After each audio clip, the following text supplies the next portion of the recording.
Welcome to Goalposts. I'm Tresa Halbrooks, CEO of an award-winning consulting, PR, and events firm.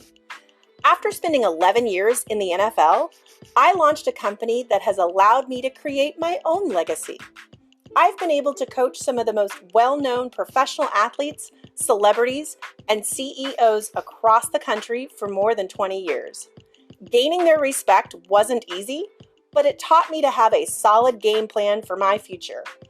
I'm hoping that my journey and the many stories that happened along the way will not only entertain you, but encourage and inspire you to create your game plan to reach your goals. After all, someone's going to be successful. It might as well be you. Let's get started.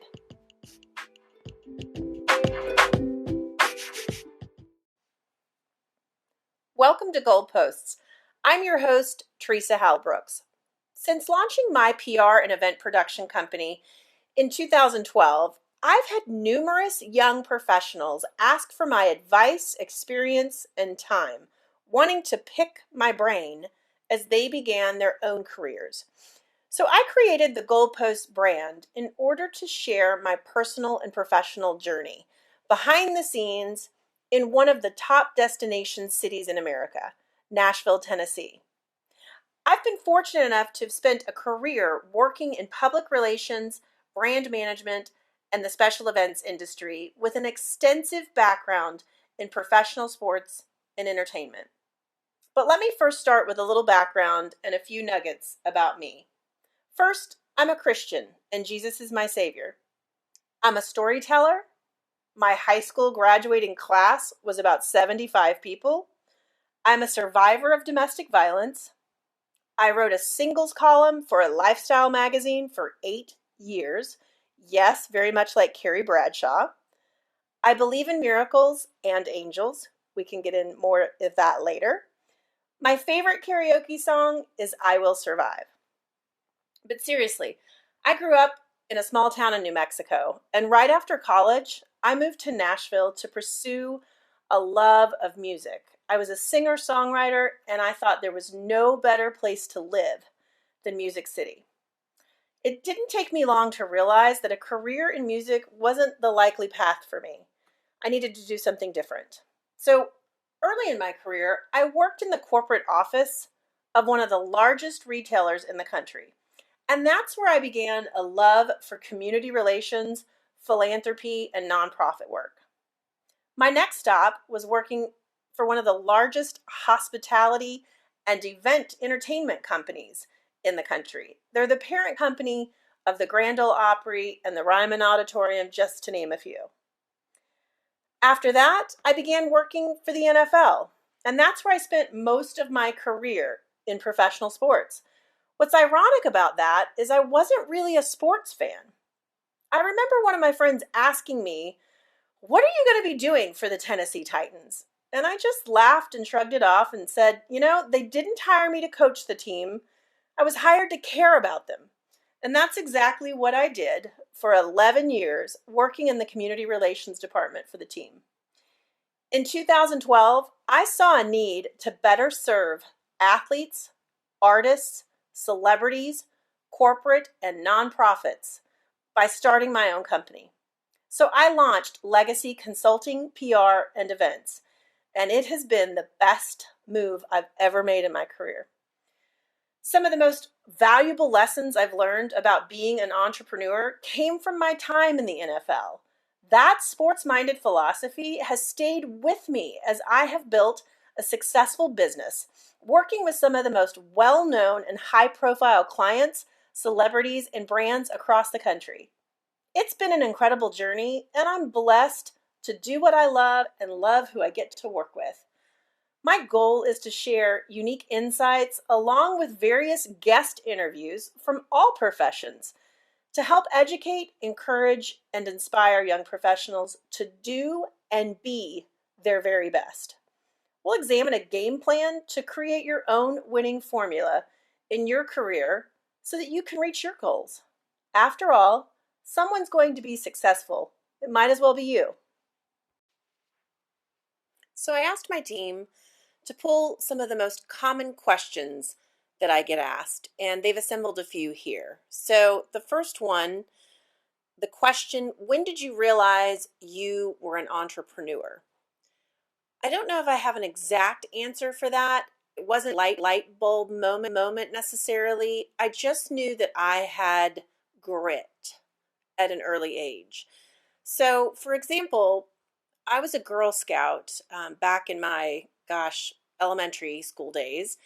And I remember selling Girl Scout cookies. And if you sold a certain amount of cookies, you got your Girl Scout camp, summer camp discounted. And if you sold even more, you got to go for free. I was bound and determined to go to camp for free. So I remember working so hard, and my mom took me all over my small town to sell those Girl Scout cookies. I sold enough that I was able to go to camp at either hugely discounted, might have been free. My memory fails me a little bit there, but I sold so many cookies that my nickname at camp became Cookie. So that was an early experience where I knew that I had grit and tenacity to work hard and get the job done in order to reach my goals. I was 15 probably when I started working at a local retail store and had the opportunity to just learn what a real job and responsibility was. That was an important lesson for me to get a real job at a young age. My junior year in high school, I began to work through the DECA program, which was kind of a work relationship work program through the high school. So I remember my junior and senior year in high school, I went to school until about, I want to say 1 o'clock, 1:30 maybe, and then I went to work. So what was interesting about that is I sort of felt like I was leading a dual life. Yes, I was a student, but I was also an adult um, with a real job working at a bank, and I was a teller. So I was in charge of, a cash drawer of about $10,000. And at the end of each day would have to count out and be responsible for 10 grand. And it had to balance to the penny. So that was absolutely an invaluable lesson for me. I worked as a teller all through college, and the experience taught me that it's so important to know how to manage money. That is something that I am so grateful for, that I had the opportunity to do that. And what's funny now is if you hand me a stack of money, I can still count it this day as fast as a teller can. And I love that experience. But I think one of the stories in my um, teen and early 20s that stands out to me is a story of being a freshman in college. So I guess I was about 19 years old when I was driving down the street in a new car for me.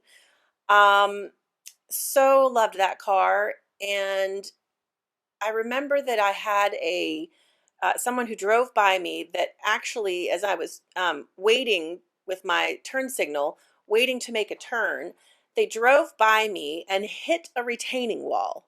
It was such an odd accident. I just assumed that the guy was distracted, had something going on, ran up on the sidewalk and hit a retaining wall.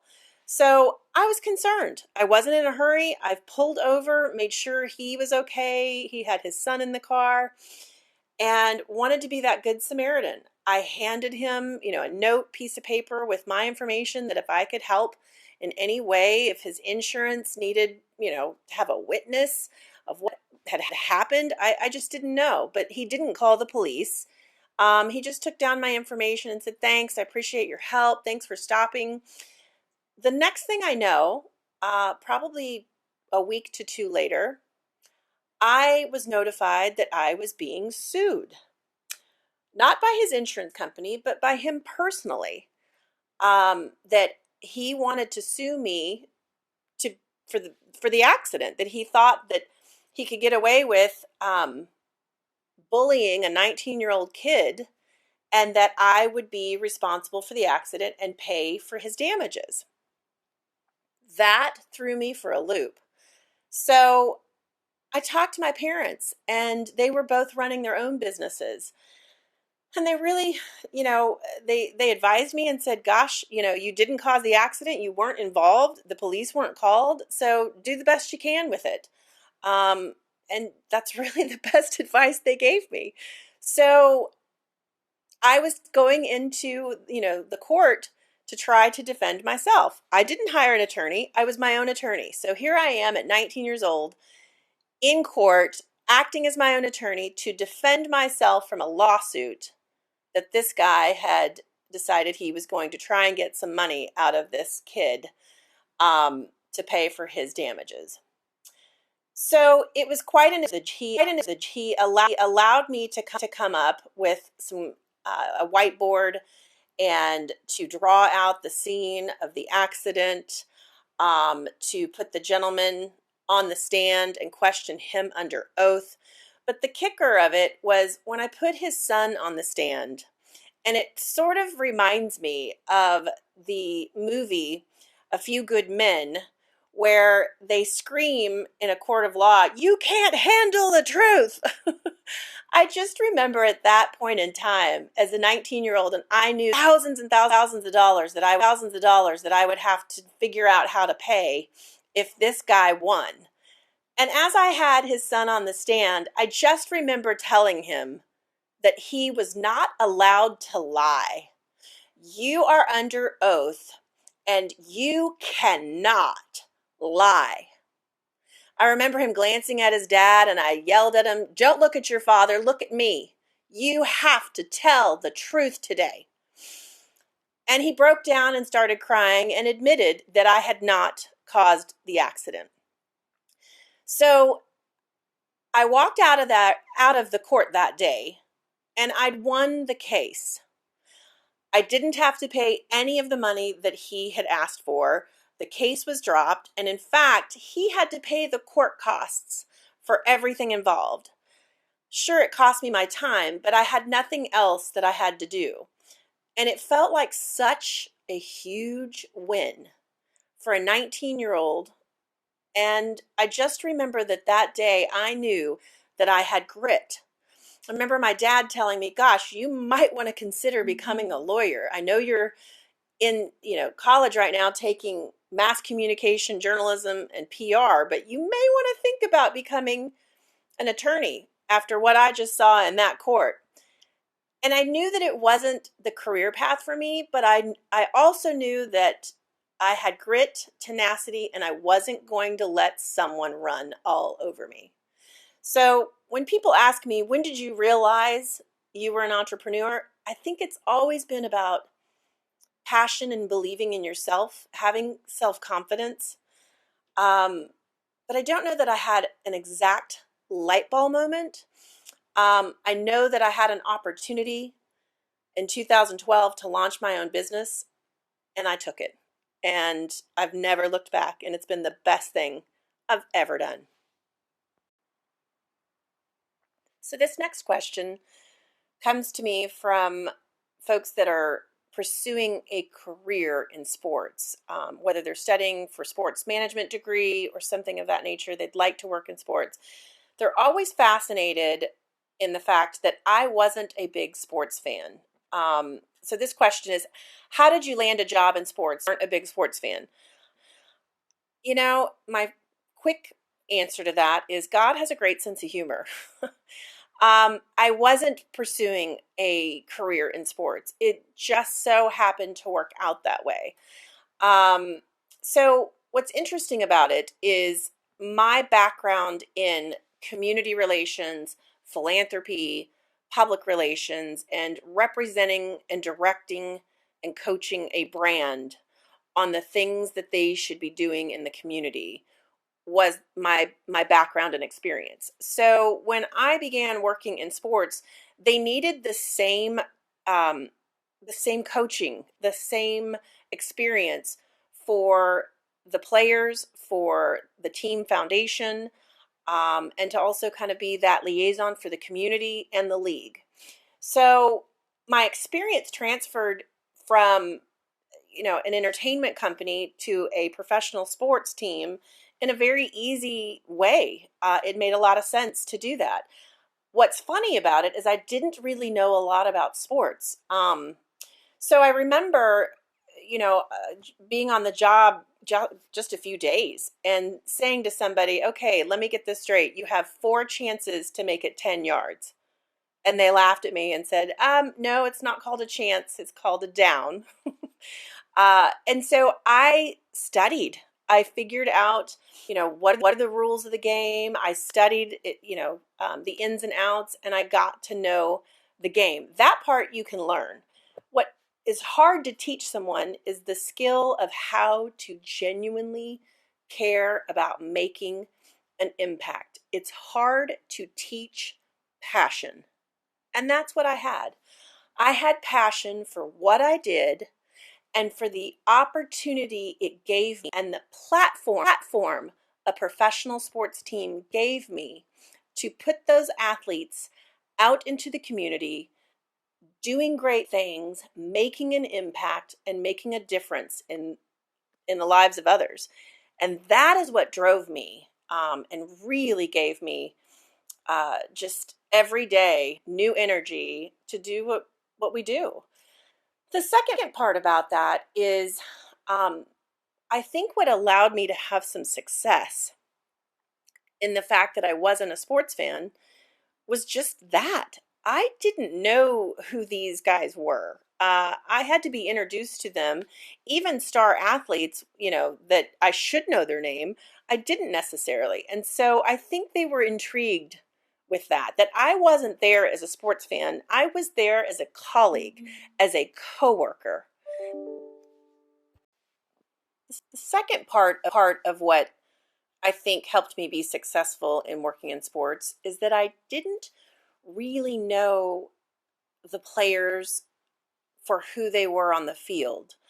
Even if they were a star athlete, I would still have to be introduced to them and learn about them. I wasn't a fan. And so they knew that immediately. They knew that I didn't know anything about football necessarily. I wasn't a fan of theirs. I hadn't watched all their games and followed them from college and knew their stats, which a lot of folks that are in professional sports, certainly that's their job to know all of that. For me, I was really the complete opposite. What I knew was how to get them into the community, how to represent them, how to help them fulfill the desires that they had to make an impact with their own charities, their own events, and their own efforts. And so that was my area of expertise. I had to learn the game, I had to learn the people, but putting them in the right place at the right time was where I'd had success. So it was a really interesting thing that not knowing them as a fan truly worked in my favor. I didn't coddle them. I didn't treat them any different than I would treat a coworker. And that is how I saw it, that we were certainly on the same team. We were coworkers, and you have your job on this team and I have mine. And we have to work together to accomplish a common goal, both on the field and off the field. And they were equally as important to me. So I was able to have success in working with athletes because I didn't treat them or coddle them in a way that they were on a different playing field. I didn't put them in any other category other than equal and coworker. And it really was the best thing that that worked for me.